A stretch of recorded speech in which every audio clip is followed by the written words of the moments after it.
Isiniraw singbu puran thaba maitena taram noksari hojik pung ama muki mamangda Russia gi airline nama adumaina miyo yankai muk tongi hai pokhai gre miyo yankai du pulap siram gani haina adumaina thajnari asigi marak sida Thailand amasung Cambodia gi border marakta khanna nomai kapnari F-16 ga paisinari amasung multiple rocket launcher ga adumaina sinari haiba khoina khange Ukraine Russia lan songnari paglo shenba krisungam de sinraw sing Israel amasung Iran gi marakta ani subaraw amuk sathar kadra haibigi dumaina singnaba sulairi pibam se iphat phatte asigi maraksida Indian Air Force ki plane yamlaba sing kaya ama akoigi Pakistan amasung India ga thangnariba India gi state Rajasthan da dumaina ngarang dagi akoigi plane mayam ama akoigi kari haigani military exercise dumaina hau tawba hokre ngarang dagi hobaduna tang 15 phawba dumaina sathagadabani China ga Taiwan ga mari phati sinarok sing nuksinade Lokshan ba ngai lady China na khali base kadi kuma Taiwan se phat jauna lokshal uraga lokshan ba ngam gadi phaba lokshan ba ngam hodra gadi Russia ga Ukraine ga tongnari se matam sang sathari se sumaina tar ga to kadra haina mokoi su ningjing mangjing tawbam su mung yaw ba tawisi North amasung South Korea su aseng ba tanja ngai nari amana amada that loksong jelakan da maina lokshalakan da pura amana amada akoi kari haigani non na wairaga su moina ngam ga su loina South Korea se loina lokshan ba South Korea nang amagasu North Korea se pulap loi loksan ba amata waina oiba atugi pandam amada makhoisu ngainari aseng batan jase sige marak asida India na sahi manga dagi admaina thingduna lakpa maruina Chinese ki tourist sing gi visa ko admaina ngara ngasi dagi admaina kom thokre dana ko musumaina India ga China ga mari kharap khaka sum pharak pagi mami ama tarak ba haibase maruina west lebak sing dadi yamna sauning ba haibidu oiab Asia da leibak amaga khanaba nungsinadaba se west leibak sing di harauribani maruine Asia gi asoba leibak China India nungsinadaba sineba moine yam pamisi makhoi gi pandam di karino haibada China amsung India adum khanaduna leiragadi Asia sil kala roeba mamangai gi loilam santopagi mindset to hojiksu makhoi di leidi aduna neba makhoi khanau woni injali myamsi aduna Asia da purup amaga leibak amaga Kanaduna laiba sineba makoina pami basi karigino haibda makoi khut thingjanba yanaba aduna Cambodia amasung Thailand huji khanariba asidasu khut thingjiloi haiba tambangamde Asia oigera Africa oigera South America oigera amaga dum khanaduna layu makoina manungda mateng pangge nakana magi ko pura kangkhong sahellu madugi kanaba ikoi loge noina ikoi digi henba yaroi asini makoi gi wakalon haibabu Sahi kaya ama Asia, Africa, America, South America ko asida palame makoina mapam adura phangba atangba pot sai sing huralaga mayum Europe ta dumaina pukre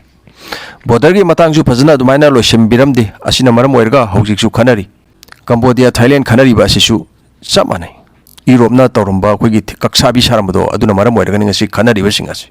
Thailand amasung Cambodia Buddhist lining satpa miyosingna ayamba laiba leibakni Leibak ani asigi marakta border issue na maram oirga khut thanakre hairi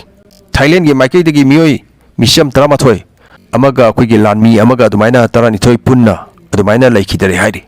Cambodia da kayam sokpano sibano haibidi khangtri adumaina phongdorok palaitri khut thoknaba asida Thailand na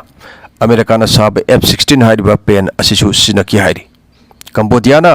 Russia na sab BM-21 haiba multiple rocket launcher ase Sinaduna Thailand Rome da dumaina caption ba domna news media kaya amada dumaina ubiramgani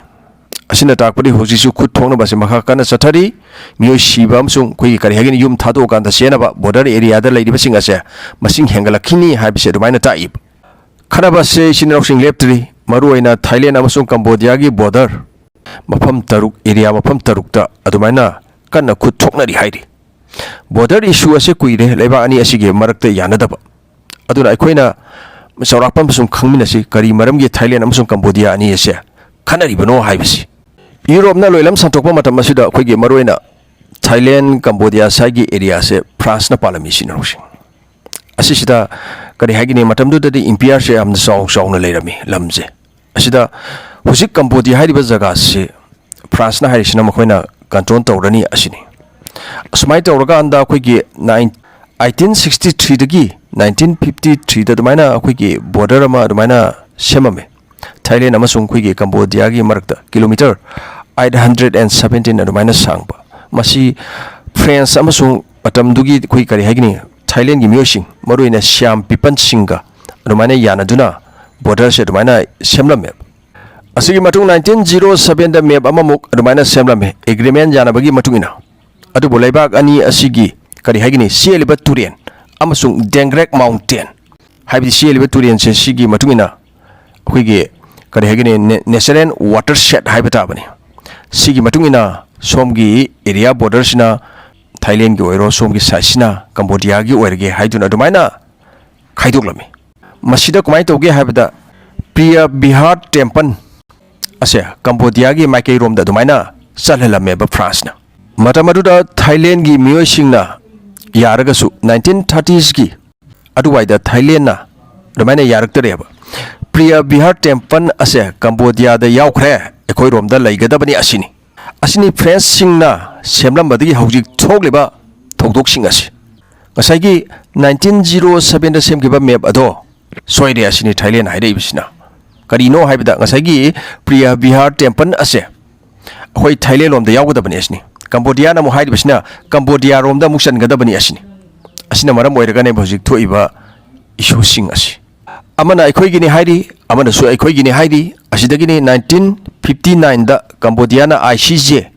International Court of Justice da adumana case ama thangale Priya Bihar Temple asigi matangda adubu 1962 da ICJ International Court of Justice na Priya Bihar Temple ase Cambodia gini haide Cambodia gi mission khara changlap tawraga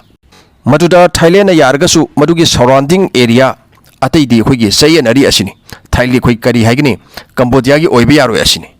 2008 Cambodia na Priya Bihar Temple ase UNESCO One Heritage Site adumana sanaba recognize tobinaba se tharame 2008 ki July gi thada UNESCO Heritage Site ama oina adumana khankare masida mu Cambodia ga Thailand gi lanmi singa border da mu kuthongna ba mu hore 2008 sta sahi ke ama border da kamna balepti adum khuse masa amsa adum thongna raga layeba adubu 2011 da yamna kanna kamnai asina maram oiraga border area da laiba miyoi lising kuntha tarumuk mayum makai thadongnarga dumaina senei hairi Cambodia na International Court of Justice ta amuk lai 1962 gitu amuk yangshin biu haiduna matam madu dadi Cambodia gi ni hairambani Cambodia gi misang sangaga adubu Thailand amu haire phaminaraga wari sanaraga border issue ase loisan si haiduna aduna 2000 da border issue ase loisan ba honabada joint boundary commission ama adumaina semlami aduna phana wari sanarabasu yanaba purapangamde aduna joint boundary commission kana dabaga sab manare border da khoigi marak ta adum kapna base khut thokna base tawduna adum lai aduna hojik su khanari dana plane paisina dana F-16 ga adagi khoigi multiple rocket launcher ga adumaina kapsana dana isini noksing asigi border issue ase Cambodia amsung Thailand gi marakta hojik thoi base pangluisin bangam loi masi sengna hairabada France na adumaina tholambani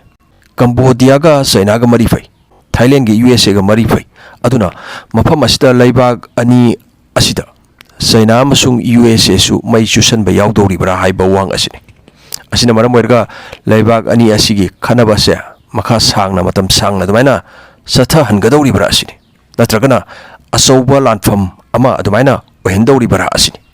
asi haraga puran thaba maitena kaina na ba yathangni jari kanglipag imana yai fare yai faminarshi